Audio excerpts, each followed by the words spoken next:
అలాగే చూసుకున్నట్టయితే డాక్టర్ గారు అసలు పైల్స్ రావడానికి లక్షణాలు ఏంటి? అంటే వచ్చే ముందు ఏమైనా సంకేతాలు వస్తాయా పైల్స్ రావడానికి? రైట్. సో, చాలా ఇంపార్టెంట్ క్వెషన్ అండి. మీకు గాని ఈ లక్షణాలుంటే పైల్స్ అని అర్థం జేసుకోండి. ఫస్ట్ ఏంటంటే ఇన్‌కంప్లీట్ ఎవాక్యుయేషన్ సెన్సేషన్ అంటామనమాట.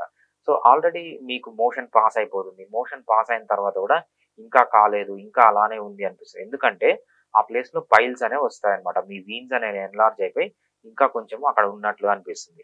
నెక్స్ట్ ఏంటంటే బ్లీడింగ్. బ్లీడింగ్ అనేది గూడా స్పెసిఫిక్ టైప్ ఆఫ్ బ్లీడింగ్ ఉంటుంది. పైల్స్‌లో ఎలా ఉంటుందంటే మోషన్ పాస్ చేసిన తర్వాత నార్మల్‌గా 3-4 డ్రాప్స్ బ్లడ్ పడుతుందన్నమాట. దాన్ని పైల్స్ అంటామన్నమాట.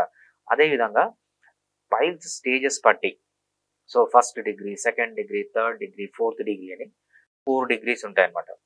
ఫస్ట్ డిగ్రీలో ఏమవుతుందంటే మీకు బయటికి ఏమి రావు. మీరు బయట యానల్ రీజియన్‌లో చేత్తో టచ్ చేసినా గూడా బయటికి ఏమి కనపడవన్నమాట. సెకండ్ స్టేజ్‌లో ఆర్ సెకండ్ డిగ్రీ